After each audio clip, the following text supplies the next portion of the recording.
In the late 1930s in Germany, just before World War II started, a pharmaceutical company named Temmler was working on a new drug. In 1937, they released a little white pill called Pervitin. It looked harmless, just a small tablet you could buy at the pharmacy without a prescription. But inside that pill was something really powerful. It was methamphetamine hydrochloride. Basically, it was crystal meth, but legal. Methamphetamine wasn't new. It was first made in Japan in 1893 and later turned into a tablet form by the 1910s. But Temmler's version was the one that really took off. They started selling Pervitin as a kind of everyday pep pill in Germany. The ads promised energy, confidence, alertness, and even weight loss. People used it to stay awake at work, concentrate in school, or just feel better. It became super popular, especially among housewives, students, and factory workers. You could walk into any German pharmacy and buy a pack. But then the Nazi military noticed it. They saw how Pervitin made people feel less tired, more focused, and totally fearless. And they thought, what if our soldiers took this in battle? They started testing it. Soldiers who took Pervitin didn't need sleep. They didn't feel hungry. They could march for miles and fight harder than before. They didn't hesitate or break down under stress. It was like flipping a switch. Suddenly, men were like machines. The German military was so impressed they made it official. By 1939, the Nazi High Command began mass-producing Pervitin for the army. Temmler was instructed to scale up production, and soon the pill was being handed out during training and combat missions. Doctors in the military thought it was the ultimate performance booster. There were even medical papers published in Nazi journals praising Pervitin for increasing a soldier's fighting spirit and willingness to take risks. By April 1940, when Germany was preparing to invade France, Pervitin was fully part of the war plan. Military pharmacists handed out 35 million tablets to soldiers just for that campaign alone. Soldiers would pop 2 or 3 pills and go without sleep for 2 or 3 days. Some marched over 50 kilometers without rest. Others drove tanks all night long with perfect focus. Pilots flew missions while totally wired. It gave the Nazis a temporary edge. There's even a famous quote from a German army doctor who said, "Our secret weapon isn't a tank, it's a pill." The pill was cheap, easy to carry, and it worked fast.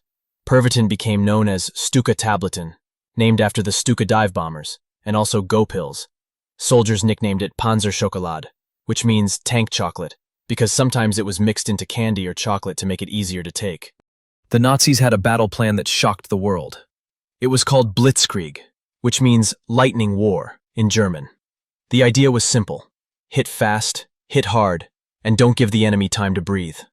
They would use tanks, planes, and foot soldiers to smash through borders before the enemy could even figure out what was happening. But this kind of war wasn't normal. It needed a special kind of soldier. Someone who could go for days without sleep, push through pain, and move like a machine. And that's where Pervitin came in. Tank crews would take a few tablets and stay awake for 3 to 4 days straight. The same thing happened in the air. Luftwaffe pilots, especially bomber crews, were flying long missions across Europe while high on meth. Some flew for 8 to 10 hours, dropped bombs, then turned around and flew right back. On the ground, it was just as intense. Infantry troops marched for 36 hours or more without rest, carrying heavy gear, moving through forests, snow, or mud, and still had the energy to fight. Some covered over 80 kilometers in 2 days. A lot of that happened during the invasion of France.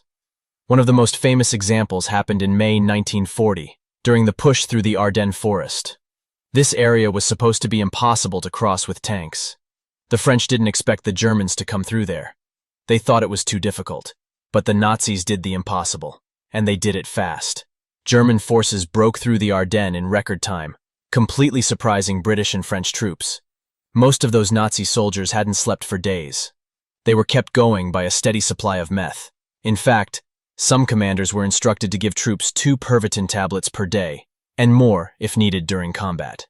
The drug had a dark side. After the high came the crash. Once Pervitin wore off, the effects were brutal.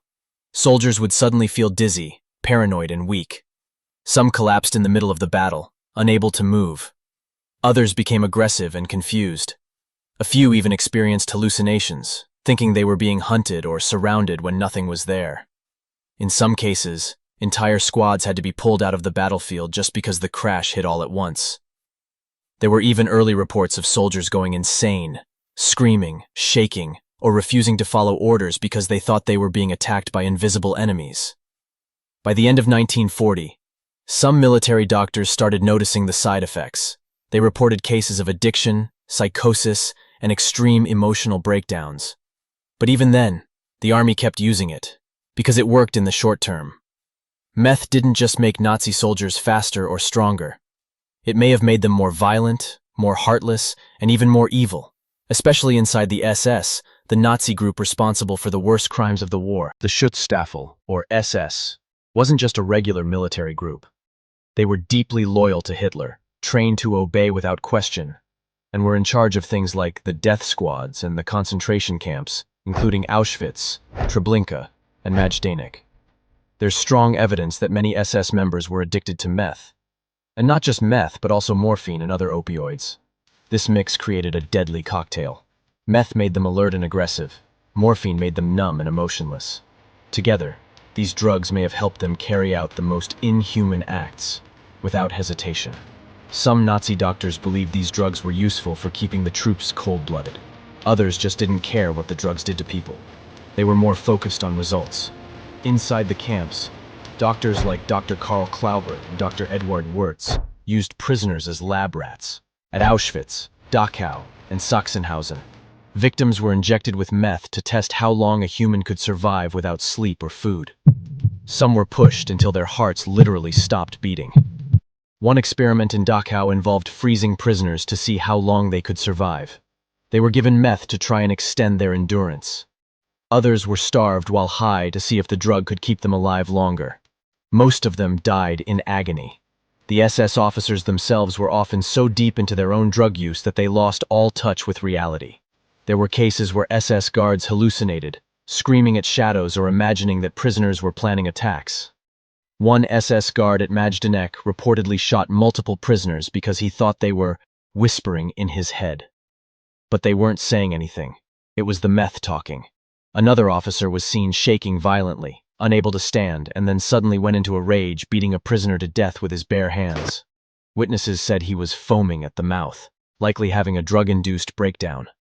By 1943, the drug abuse in the SS had gotten so bad that Nazi leadership started to notice. Internal reports said officers were unstable, unpredictable, and in some cases completely insane. They weren't just following orders anymore. They were acting out in wild, personal acts of violence. But by then, it was too late.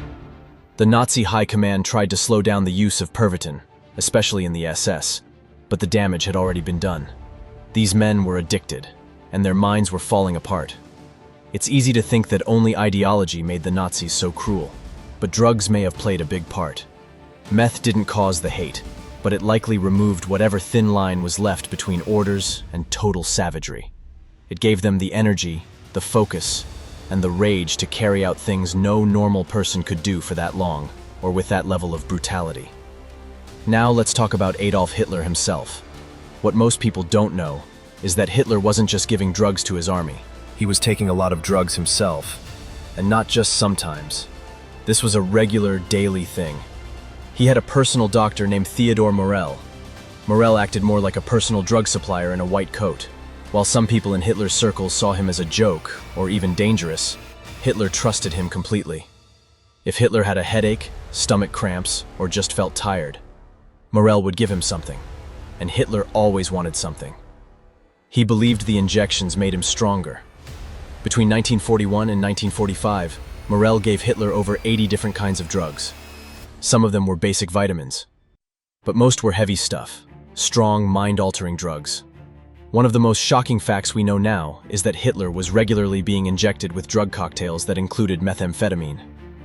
These weren't small doses either. He was getting powerful mixtures, sometimes several times a day. Morell's injections included things like Eucadol, which was an opioid drug similar to today's oxycodone. Hitler was also given Pervitin. On top of that, he was using cocaine-based treatments for his throat and sinus problems.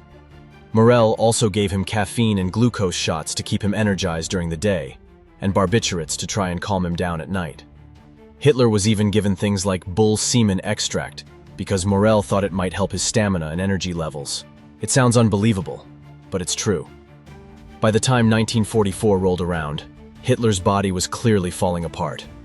In footage from that time, you can actually see him shaking, especially his left hand.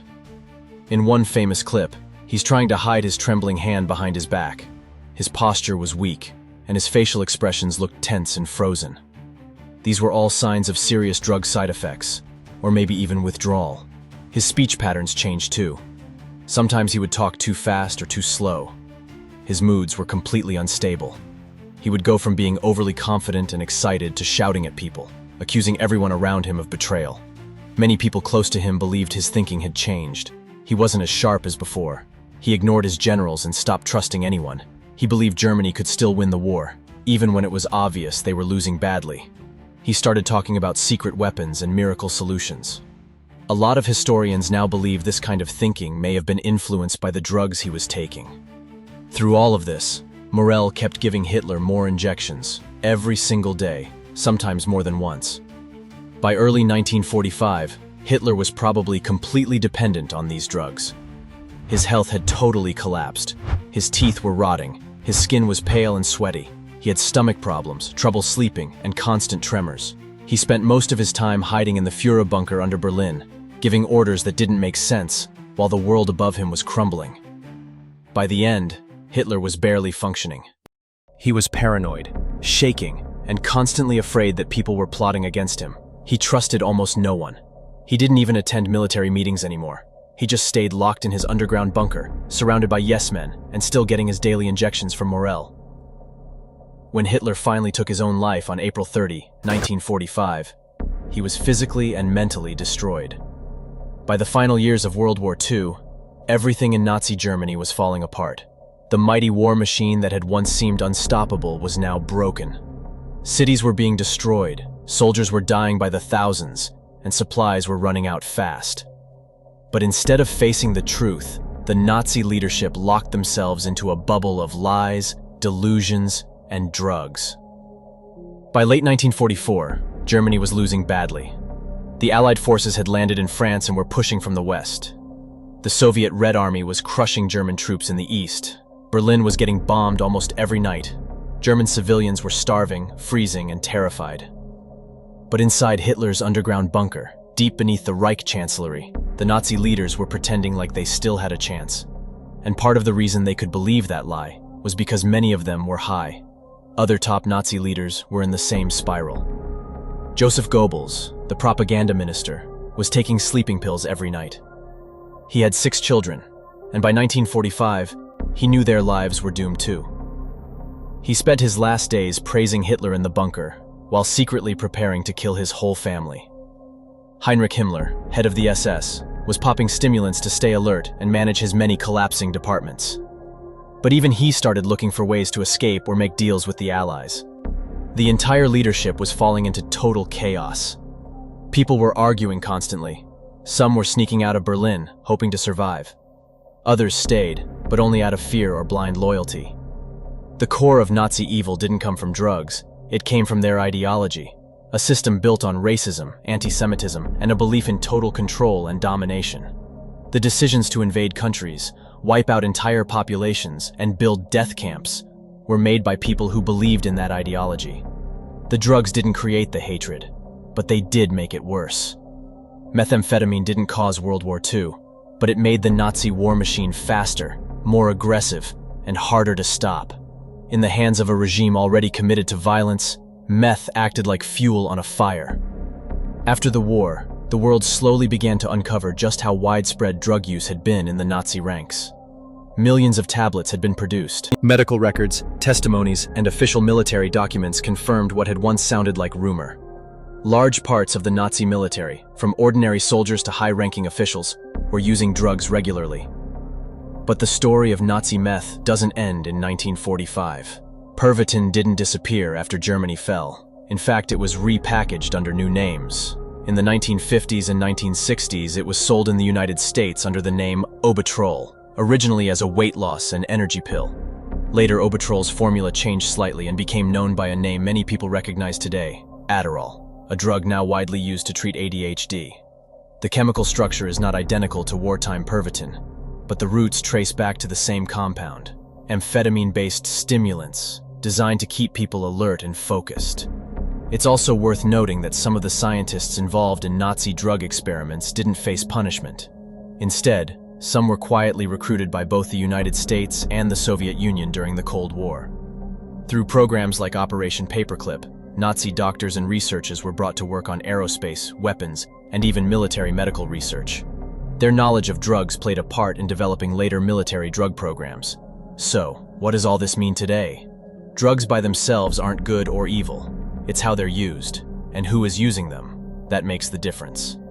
In Nazi Germany, drugs were used not for healing or health, but to make people more efficient at killing. They helped carry out an agenda of violence and genocide more quickly and without pause.